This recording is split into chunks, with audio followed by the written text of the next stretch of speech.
ओम नमः शिवाय। शिव कृपा योग में आपका स्वागत है। आज एक साधक ने पूछा है कि गुरु और सद्गुरु में क्या अंतर है।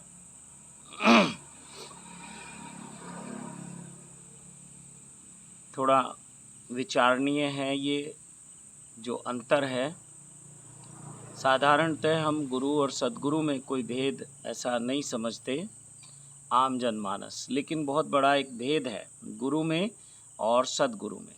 और कुछ लोग अब अपने नाम के आगे सद्गुरु लिखने लगे हैं, तो शब्दों से कुछ नहीं है। कोई अपने नाम के आगे परमात्मा लिख दे, कोई भगवान लिख दे, कोई ईश्वर लिखने लगे, या कोई अपने आप को नाम ही ईश्वर रख ले, अपना भगवान नाम रख ले। वैसे बहुत लोगों के नाम होते हैं, भगवान दास है, ईश्वर चंद है, या कोई अपना नाम रख ले परम आत्मा, कोई रख ले आत्मा। तो उससे कोई फर्क नहीं पड़ता, नाम से कोई फर्क नहीं पड़ता, वो सब अनुभव की बात है। तो गुरु जो है, गुरु आपको ज्ञान देता है। अब ये ज्ञान उसके पास अपना है या कहीं से लिया हुआ है। और मैक्सिमम जो हमारे पास ज्ञान होता है बुद्धत्व से पहले, एनलाइटनमेंट से पहले, या कहें कि आत्मज्ञान से पहले का जितना भी ज्ञान है, वो दूसरों का ज्ञान हमने लिया हुआ है, जिसको हम अपना ज्ञान समझ लेते हैं। सबसे बड़ा जो नुकसान है, जितने भी लोग इस दुनिया में ज्ञानी हैं, वो उनका अपना ज्ञान नहीं है। और जिस दिन अपना ज्ञान व्यक्ति को प्राप्त होता है, यानी कि ब्रह्म ज्ञान, आत्मज्ञान प्राप्त होता है, उस दिन उसे लगता है कि मुझे कुछ आता ही नहीं है, मेरे पास कोई ज्ञान ही नहीं है। तो पहला जो व्यक्ति है वो सारा ज्ञान इधर उधर से इकट्ठा करता है, किसी से सुनता है या कहीं से पढ़ता है, या किसी भी माध्यम से वो उसको कलेक्ट कर लेता है, और उसे ये लगने लगता है कि ये मेरा ज्ञान है। तो बहुत सारे लोग फिर उसकी व्याख्या करते रहते हैं, जैसे खास करके जो कथावाचक हैं उनको देखिए आप, या कोई गीता की कथा करते हैं, गीता का प्रचार प्रसार करते हैं, तो उन्हें लगने लगता है कि ये मेरा ज्ञान है, मैं ही कृष्ण हूँ। यानी कि कृष्ण भगवान के द्वारा जो ज्ञान अर्जुन को दिया गया है वो गीता में है। लेकिन कथावाचक ऐसा सोचने लगते हैं, या जिन्हें कुछ श्लोक याद हो जाते हैं वो ऐसा सोचने लगते हैं कि ये मेरा ज्ञान है। तो ये खतरा है उधार के ज्ञान का। तो मैक्सिमम जो गुरु हैं, 99.9% कहना चाहिए, पर फिर भी मैं सकारात्मक नज़रिया रखता हूँ, तो 99 बोलता हूँ, 0.9 नहीं बोलता हूँ। तो 99% जो गुरु हैं उनके पास अपना कोई ज्ञान नहीं है, सब उधार का ज्ञान है, कॉपी किया हुआ है। तो गुरु जो है वो कहीं से भी कुछ भी लेकर आपको परोस देता है और आप उसे गुरु समझने लगते हैं। गुरु जो है बहुत बार ऐसा होता है, मैक्सिमम टाइम ऐसा होता है कि गुरु ने वो प्रयोग नहीं किए हुए होते अपने साथ, और सद्गुरु अपने प्रयोग करके स्वयं के अनुभव से बात करता है। तो अभी हम गुरु की बात कर रहे हैं। तो गुरु जो है उधार ज्ञान भी आपको दे सकता है। गुरु आधा और अधूरा भी हो सकता है। बहुत सारे लोगों को गुरु बनने का शौक़ है, ये वो गुरु भी हो सकता है। आजकल यूट्यूब पे और फेसबुक पे और जो भी डिजिटल माध्यम हैं, बहुत सारे गुरु बने हुए हैं, क्योंकि उनको लगता है वीडियो बनाएंगे, वीडियो को लोग लाइक करेंगे, सब्सक्राइब करेंगे हमारे चैनल को, और इससे हमें कुछ रेवेन्यू आएगा, पैसा आएगा। या हम कुछ लोगों को चीट करेंगे, ठगी करेंगे, धोखा करेंगे उनके साथ और पैसे कमाएंगे।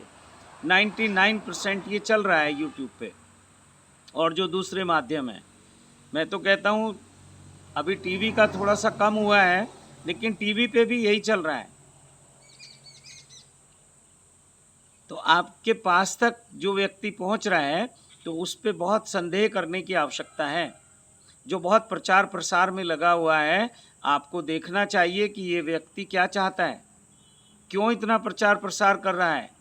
ये अपना कल्याण करना चाहता है या दूसरों के कल्याण की भावना रखता है।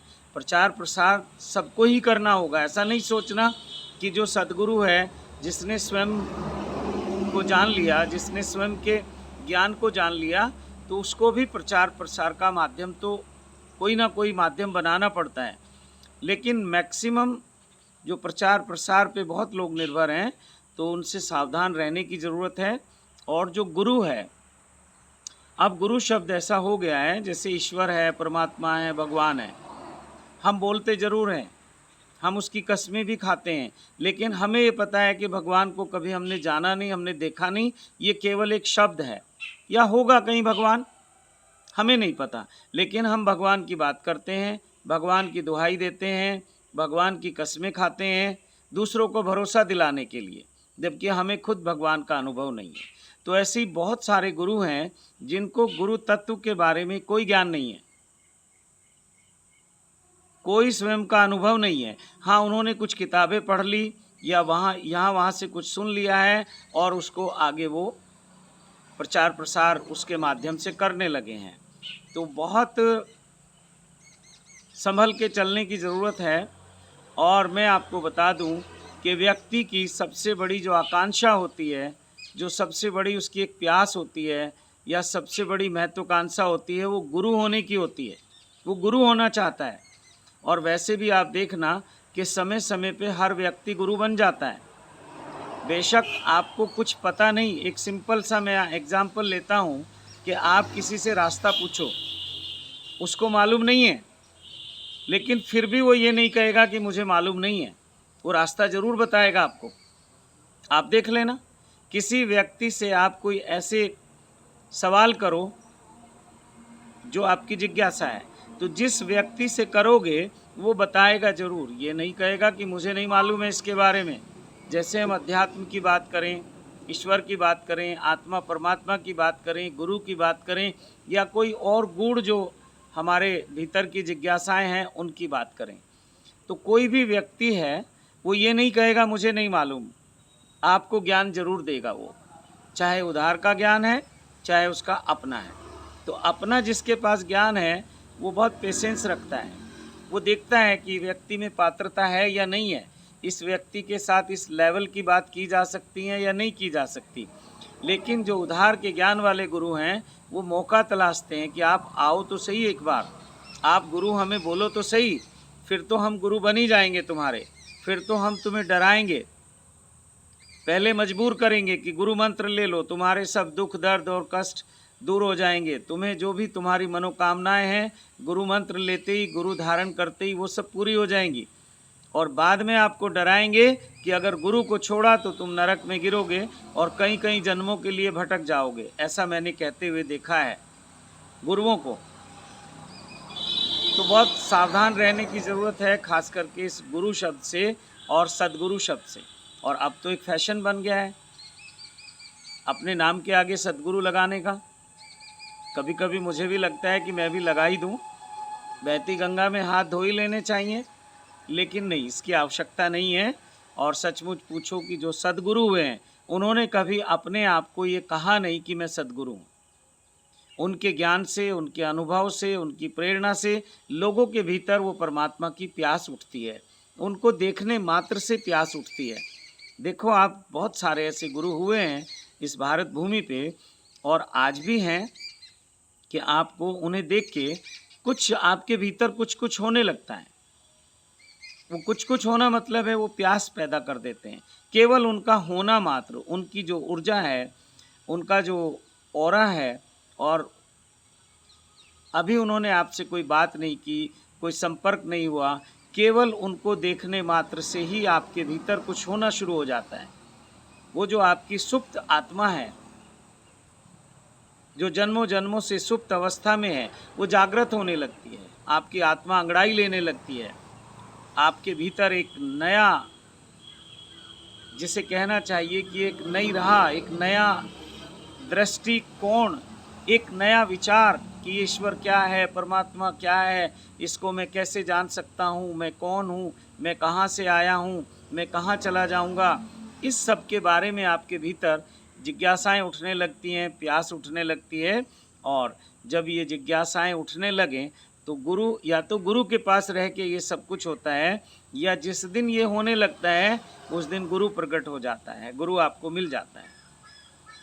तो जो लोग सचमुच सद्गुरु हैं, मैं अपने अनुभव से बात कर रहा हूँ, जिनको मैं मानता हूँ कि ये सद्गुरु हैं, उस क्वालिटी के लोग हैं, उस लेवल के लोग हैं, उन्होंने कभी नहीं कहा कि हमें सद्गुरु कहो या गुरु कहो या भगवान कहो या ईश्वर कहो।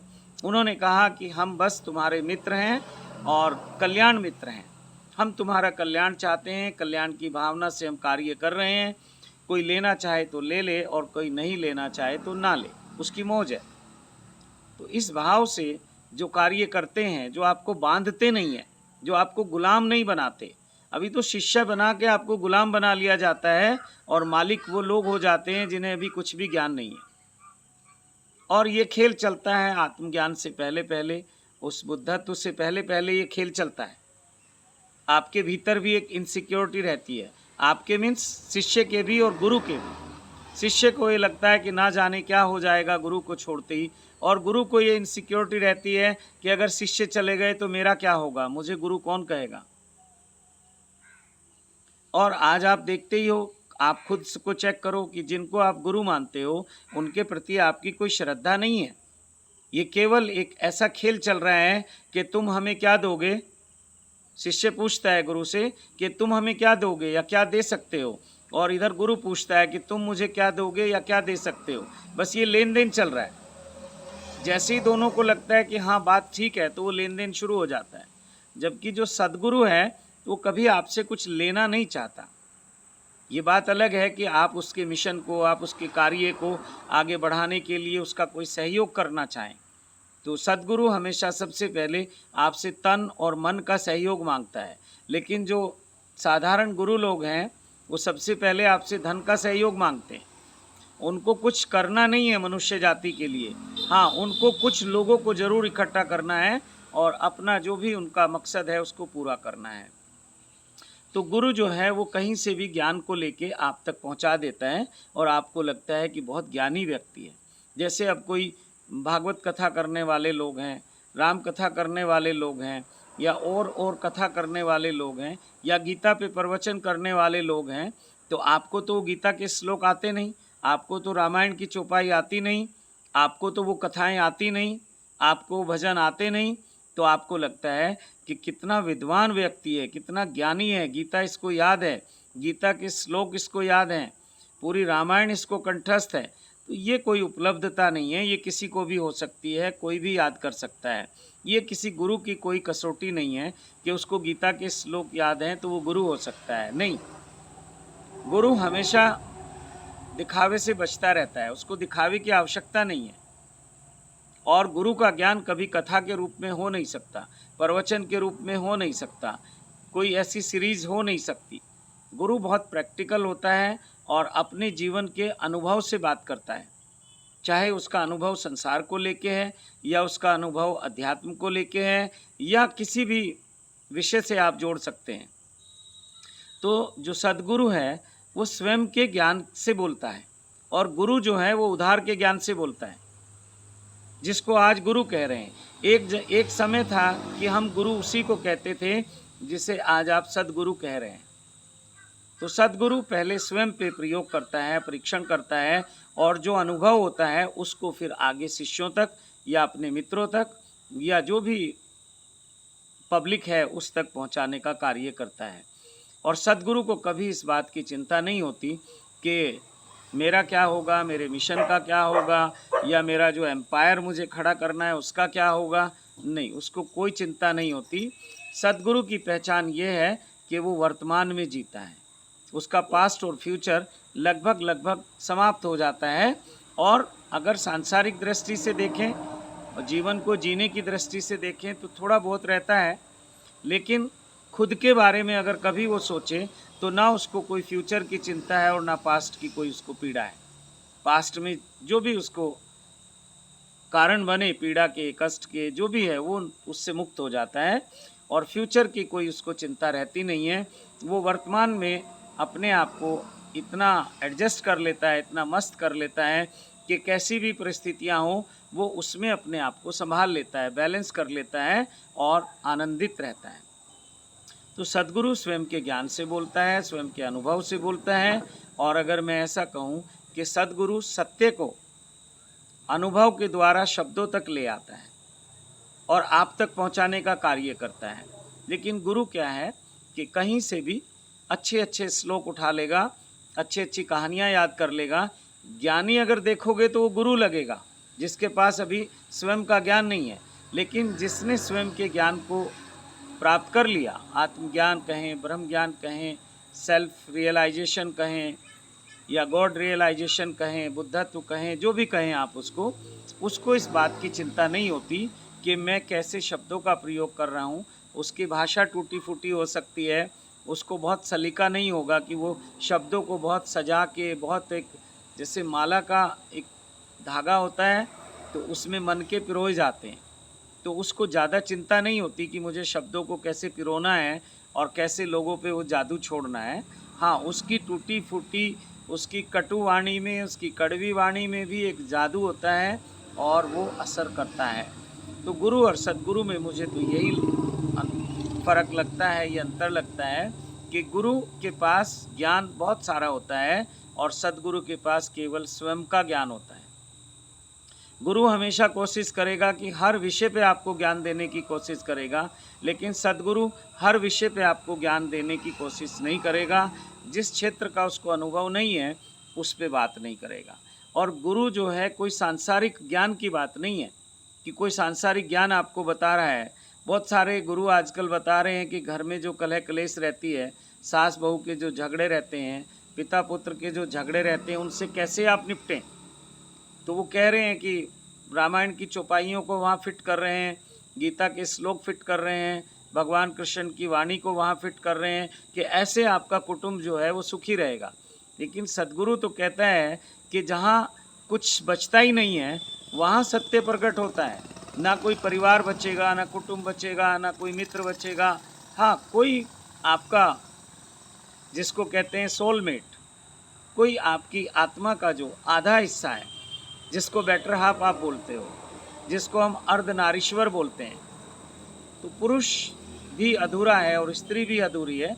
तो कहीं कहीं ऐसा संयोग बनता है कि आपको आपका सोलमेट मिल जाता है साथी के रूप में। और जो सोल ग्रुप होता है, सोलमेट तो ठीक है, एक बात हो गई कि आपका जो अर्धनारीश्वर रूप है वो कहीं बाहर है। कहते हैं कि आधा हमारे पास है, वो जो हमारा स्वरूप है, और आधा कहीं बाहर है।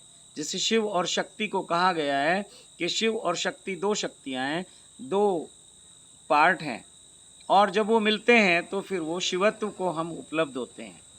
तो शिव का हम बोलते हैं कि शिव यहाँ विराजमान है सहस्त्रार्थ में, और शक्ति मूलाधार पे विराजमान है। तो साधक के जीवन का पूरा प्रयास जो है वो शिव और शक्ति का मिलन है।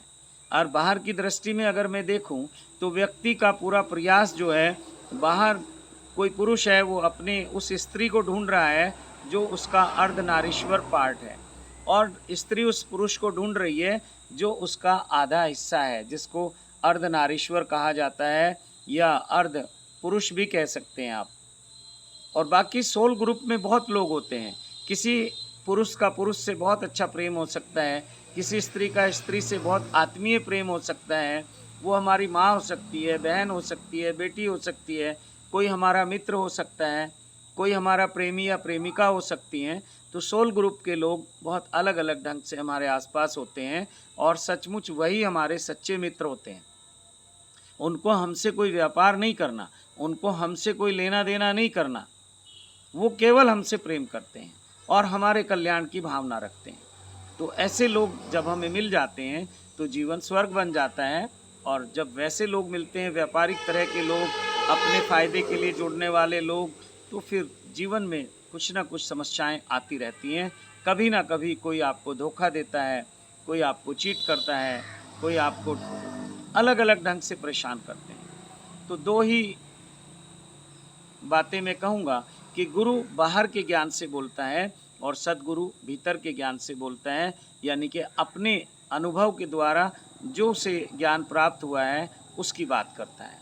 और जो गुरु हैं वो बाहर का बहुत सारा सांसारिक ज्ञान इकट्ठा कर लेते हैं, जिसको हम सांसारिक अनुभव भी कह सकते हैं, तो वो उससे बात करता है। और सद्गुरु जो है स्वयं के अनुभव से बात करता है, वो आध्यात्मिक अनुभव की बात करता है, सांसारिक अनुभव की बात वो नहीं करता। अगर किसी सद्गुरु से पूछो कि मैं संसार की यात्रा पे जाऊं या ना जाऊं, तो वो कहेगा अगर उससे बच सकते हो तो बहुत अच्छा है, लेकिन अगर लगे कि आवश्यक है तो ज़रूर जाना चाहिए। और साधारण गुरु से आप बात करेंगे सांसारिक लोगों से, तो वो कहेंगे नहीं नहीं, संसार के बिना तो अध्यात्म भी आपका फलित नहीं होगा, अध्यात्म के मार्ग भी नहीं खुलेंगे। तो ये बात ठीक है, दोनों ही बातें ठीक हैं कि संसार की अपनी उपयोगिता है और अध्यात्म की अपनी उपयोगिता है, लेकिन अल्टीमेट आप देखो, जब आप 60, 70, 80 साल की उम्र में जाते हैं, जब आप अपनी सब जिम्मेदारियां पूरी कर चुके होते हैं, तो आप देखिए कि आपकी आवश्यकता किसको है। क्या आपके परिवार को आपकी आवश्यकता है? मुझे लगता है 99% लोग कहेंगे कि नहीं, अब उनको कोई आवश्यकता नहीं है। जब तक वो हमारे ऊपर डिपेंड थे तब तक आवश्यकता थी, लेकिन जो बुजुर्ग लोग हैं वो आज भी उलझे हुए हैं। वो मोह के कारण, अपनी कुछ वासनाओं के कारण, महत्वाकांक्षाओं के कारण अपने परिवार से जुड़े रहते हैं, उनको छोड़ नहीं पाते, अध्यात्म के मार्ग पे चल नहीं पाते। अकेले रहने से उनको डर लगता है, ध्यान करने से उनको डर लगता है, तीर्थ यात्रा पे जाने से उनको बहुत डर लगता है। एक इनसिक्योरिटी उनके भीतर बहुत गहरे तक चली जाती है। तो सद्गुरु जो है वो कभी भी संसार पे निर्भर नहीं होता, हालांकि वो संसार से बाहर भी नहीं होता, लेकिन निर्भर नहीं होता। अगर कोई उसे छोड़ के चला जाए तो वो दुखी नहीं होता, और कोई पास आ जाए तो इस बात का उसको कोई विशेष फर्क नहीं पड़ेगा। लेकिन हाँ, जो भी हमारा एक सोल ग्रुप होता है उसके साथ रह के हमारी जो फ्लावरिंग है वो और ज़्यादा और ज़्यादा और ज़्यादा होती है, मतलब हम और ज़्यादा खिलते हैं। तो वो सद्गुरु हो, गुरु हो, कोई बुद्ध पुरुष हो, कोई साधारण व्यक्ति हो, अपने सोल ग्रुप में रहकर व्यक्ति का विकास, व्यक्ति की खिलावट बहुत आसानी से होती है। तो जिस मित्र ने पूछा है कि गुरु और सद्गुरु में क्या अंतर है, तो अगर बहुत कम शब्दों में कहूँ तो मैं यही कहूँगा कि सद्गुरु स्वयं के अनुभव से बात करता है, और गुरु जो है बहुत शास्त्रों से, किताबों से या तरह तरह का जो ज्ञान प्राप्त हुआ है उससे बात करता है, वो सांसारिकता की बात करता है। और जो सद्गुरु है वो स्वयं के अनुभव की बात करता है, वो परमात्मा की बात भी नहीं करता सद्गुरु, वो ईश्वर की बात भी नहीं करता। ये जिन लोगों ने अभी अनुभव नहीं किया ईश्वर को, वो बहुत ईश्वर का महिमा मंडन करेंगे, सारा टाइम उनके प्रवचन, उनकी कथाएं ईश्वर को ही केंद्र में रखकर रहती हैं, लेकिन ईश्वर का कोई अनुभव नहीं है। और जिसने ईश्वर को अनुभव कर लिया, जिसने आत्मज्ञान को अनुभव कर लिया, वो इसकी बात ही नहीं करता। वो कहता है अपने अनुभव से उसको जानो, चर्चा का विषय नहीं है वो, शब्दों में उसका कुछ कहा नहीं जा सकता। तो उसका फोकस रहता है कि साधक स्वयं को अनुभव करे, अपने अनुभव से कुछ जो भी उसको मार्गदर्शन लेना है उससे ले। सद्गुरु केवल इशारे करता है, या सद्गुरु के साथ होने मात्र से ही आपकी बहुत सारे दीवारें गिर जाती हैं, बहुत सारे आपके भीतर के जो रुकावटें हैं या कहूँ कि अवरोध हैं वो अपने आप दूर हो जाते हैं। तो सद्गुरु के साथ बैठने मात्र से, केवल उसका जो आभा मंडल है, उसका जो ओरा है, उसकी जो ऊर्जा है, उसमें बैठने मात्र से आपको बहुत कुछ प्राप्त हो जाता है। और जो साधारण गुरु हैं वो कितने भी प्रवचन सुनाएं, लेकिन आपके भीतर कोई परिवर्तन नहीं होता है। तो बस इतना ही कहूँगा, 2 लाइन का ये आंसर था, और 2 लाइन में आपको समझ नहीं आता, इसलिए थोड़ा शब्दों को और विस्तार देकर समझाना पड़ता है। फिर भी समझ आ जाए इसकी कोई गारंटी नहीं है। समझ जिस दिन आएगी आपको अपने अनुभव से ही आएगी। ठीक है, जिज्ञासाएं हैं, बहुत लोगों से हम पूछते हैं, जिन लोगों की बात हमारे उत्तर से मिल जाती है कि मैं भी ऐसा ही सोचता हूँ, तो बस उसको हम मान लेते हैं कि ये ज्ञानी है, ये सद्गुरु है, ये गुरु है, या जो भी है। लेकिन ऐसा नहीं है, आपको अपने ही अनुभव से सीखना चाहिए, जानना चाहिए, और अपने प्रश्नों के उत्तर भी अपने आप से ही लेने चाहिए। इसी के साथ वाणी को विराम देता हूँ। आप सबको बहुत बहुत शुभकामनाएं देता हूँ सत्यम शिवम सुंदरम के मार्ग पे चलने के लिए। ओम नमः शिवाय, ओम नमः शिवाय, ओम नमः शिवाय।